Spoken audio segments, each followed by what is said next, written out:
Hindi, ganyan talaga yan.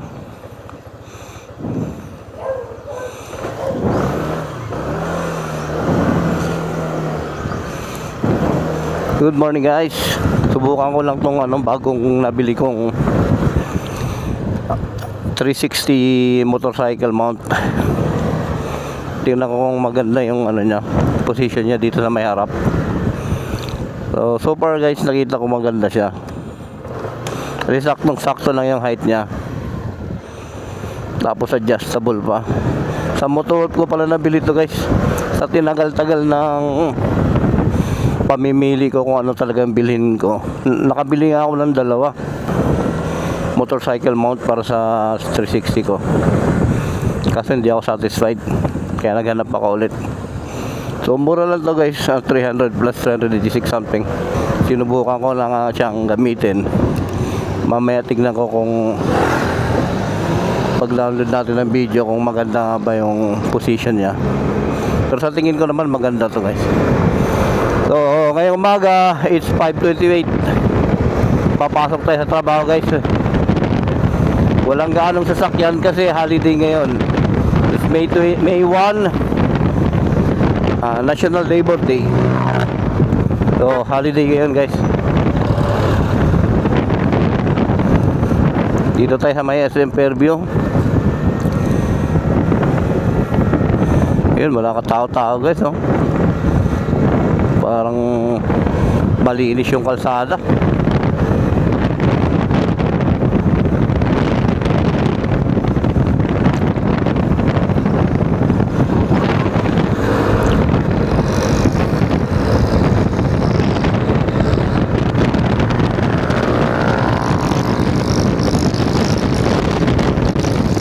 Good sailing tayo men. Dito tayo sa may Casa Milan. Dito ako dadaan sa kabila sa Regalado. Bali dalawa ang daan dito. Pwede kang dito duman sa kanan. Ang kanan na to, ang lusot mo doon sa crossing. Dumiretso siya. So pwede siguro tayo dumiretso. Kaya ang daan na yun papunta ang crossing ng Novaliches sa Jordan. Ito naman dinadaanan ko. Sa gusto nito guys, pag kumaliwa ka sa puntang Lagro, then San Jose del Monte, Bulacan, dyan din yung daan. Pag kumanan ka, ito yung Regalado Street papuntang Fairview.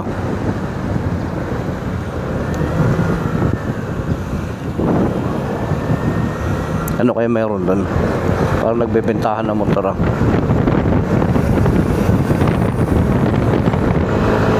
Chill ride lang tayo. Nasa 54 kph.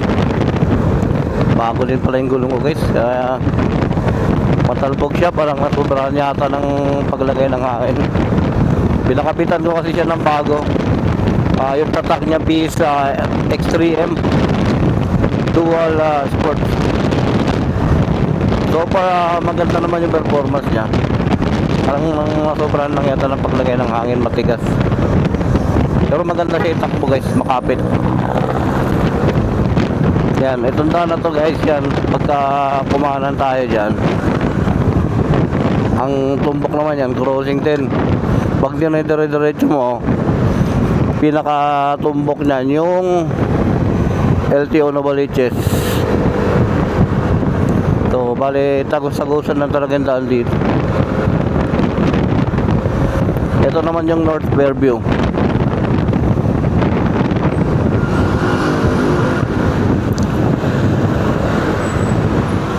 North Fairview. Parang tumaas yung motor ko, napalitan ng gulong matingkayad na ako masyado.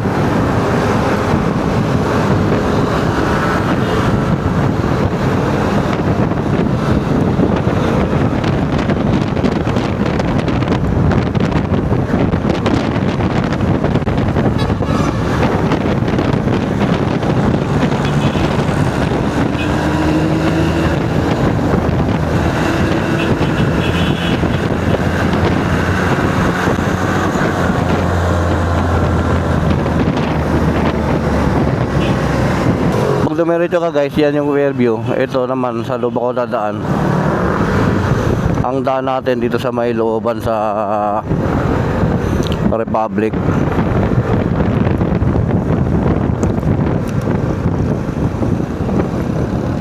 Ito guys, Fairview Dahlia.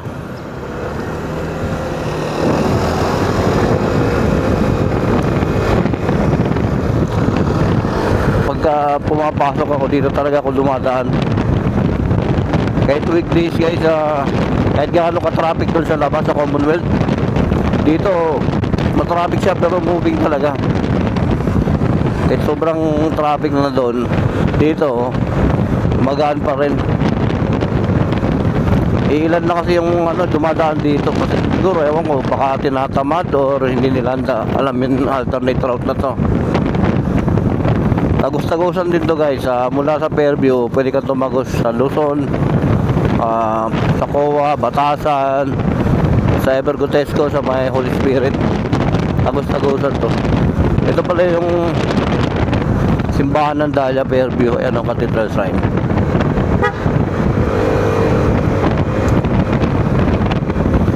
Dati, naalala ko 1996, ilan lang yung mga kabayan dito. Wala pa itong mga to.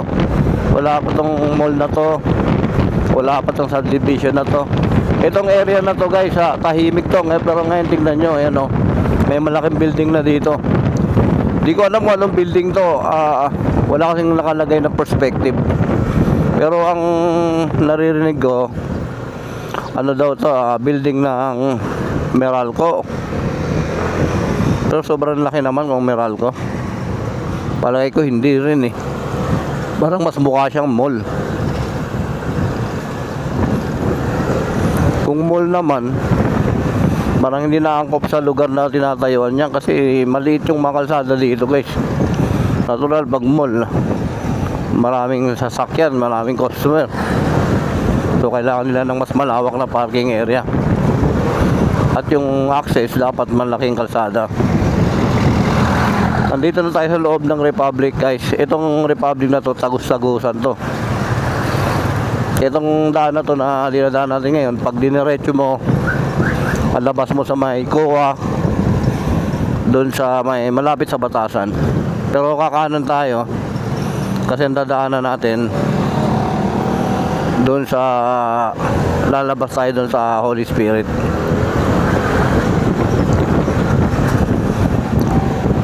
Bago kayo makarating sa Holy Spirit, tatagos muna tayo doon sa BF Mapayapa to, kung saan malapit doon sa FEU Fern, yung FEU school na Fairview branch. So doon ang tagos nito guys. Ito is 5:38. Ilang minuto pa lang tayo bumabiyahe. Last week na, 2 linggo na pala yung lumipas ng rides kami papuntang Nueva Ecija. So next plano namin, nakaplano kami para sa May 17. Malapit lang, short ride lang kami. Dito sa may Daraitan. Ilog din siya guys, no? Para ano lang, makaka-refresh lang.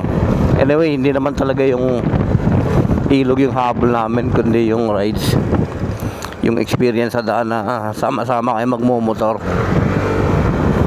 Yun naman talaga ang mas masaya doon kaysa doon sa destinasyon na pupuntahan niya. And of course, kung maganda yung lugar, bonus yun. Kasi nakapag-rides na kayo, nakapunta pa kayo sa isang magandang lugar. Nandito na pala tayo sa Mapayapa to guys. Ito yung BF Mapayapa to. Subdivision to guys. Kung napapansin nyo, yan lalaki ng mga bahay oh, sa paligid. Kakanan tayo dito. Tagus-tagusan lang din tong mga daan na to. Pag doon ako sa kabila kanina, hindi ko napakita sa inyo kung kumanan tayo doon. Ang tagos doon sa Luzon. Itong tinatahak natin, ang tatagusin to ay ang Evergotesco Commonwealth. Itong lugar na to ay sakop na ng Holy Spirit. So sa mga hindi alam yung daan na to, no, sana nasundan nyo. Kasi malaking bagay itong alternate route na to. Kung sakaling minsan di natin maiwasan, talagang napakabigat ng traffic sa Commonwealth. So itong daan na to guys, malaking tulong sa inyo to. Kasi pagka dito kayo dumaan, ang tagos nyo, Fairview na. So napakalaking bagay yun na naiwasan nyo yung mabigat na traffic mula sa may Capitol, yung Capitol na simbahan hanggang Fairview. So ganun kalaki yung maiwasan yung traffic. So nakita nyo naman mula kanina, wala tayong dinaan ng traffic. Well, siguro dahil holiday ngayon. Pero guys, kahit hindi holiday, talagang ganito lang yung sitwasyon dito sa kalsada na to. Lalo na kung sa mga ganitong oras pa, nasa 5:30 pa. Kung sakaling malilit kayo, kung mga alas 7 na yung daan nyo rito, medyo marami na rin sasakyan. Pero kagaya nga ng sabi ko, maluwag lang talaga ang daloy ng trapiko dito.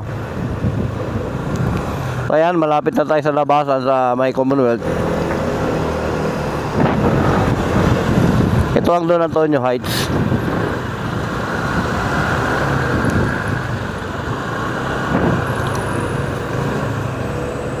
Ayan guys, nasa Commonwealth na tayo. Tawid niyan, doon sa kabila, natatakpan na kasi ng MRT ngayon. Nandiyan yung Evergrotesco Mall. Ayan, dulo lang yung nakikita. So ito, Commonwealth Avenue na, Evergrotesco.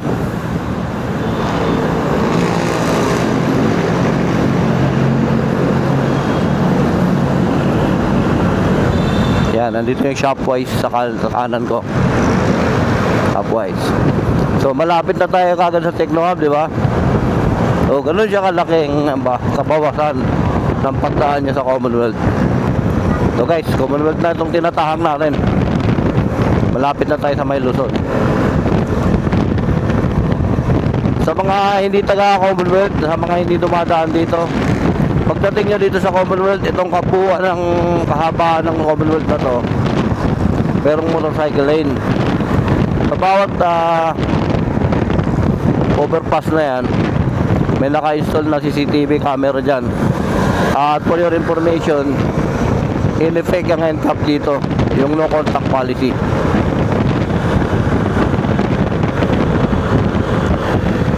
So ingat-ingat kayo dito guys. Ang mga tinitignan dito, yung overspeeding, maximum speed of 60 km/h, at yung swerving sa lane. Ganun din yung hindi mo pagdaan sa motorcycle lane. Motorcycle lane. Nabubulol ako. So nasa Luzon na tayo guys. Ang bilis lang, di ba? Mabagal yung takbo ko, pero nasa Luzon na tayo.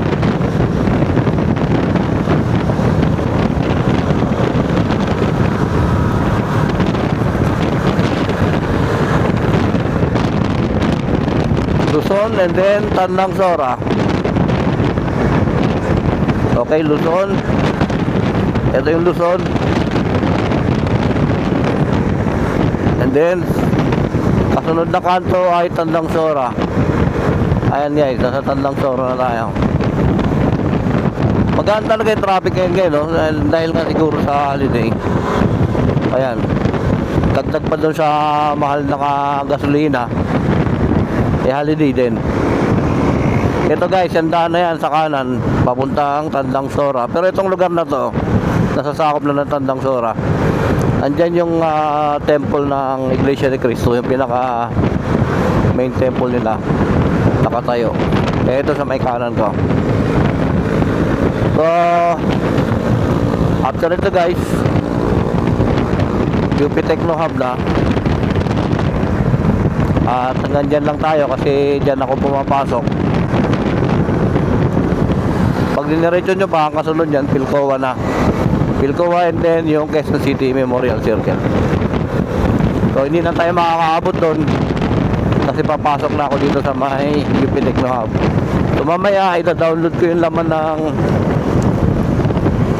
DJI 360 ko kasi gusto ko lang talaga makita kung ito itong position ba ng ganito sa pinagkabitan ko sa ngayon ay effective ba at maganda ba yung kuha.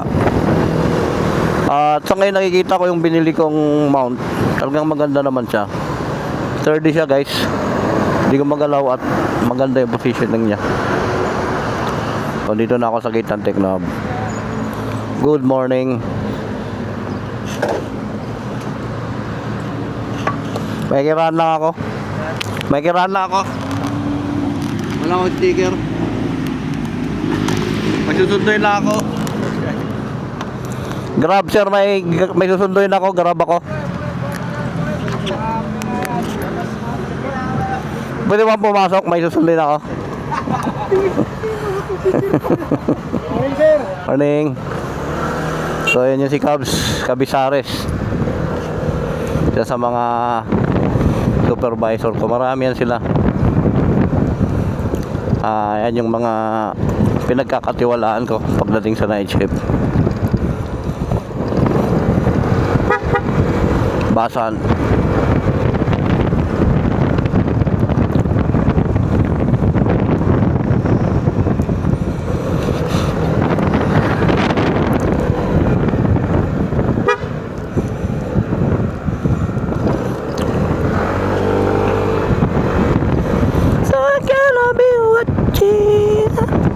Nandito na tayo sa loob ng Tecno Hub guys. Etong Tecno Hub mostly nag-cater to ng mga BPO, Concentrix, IBM. So talagang mainly ang focus dito sa mga BPO.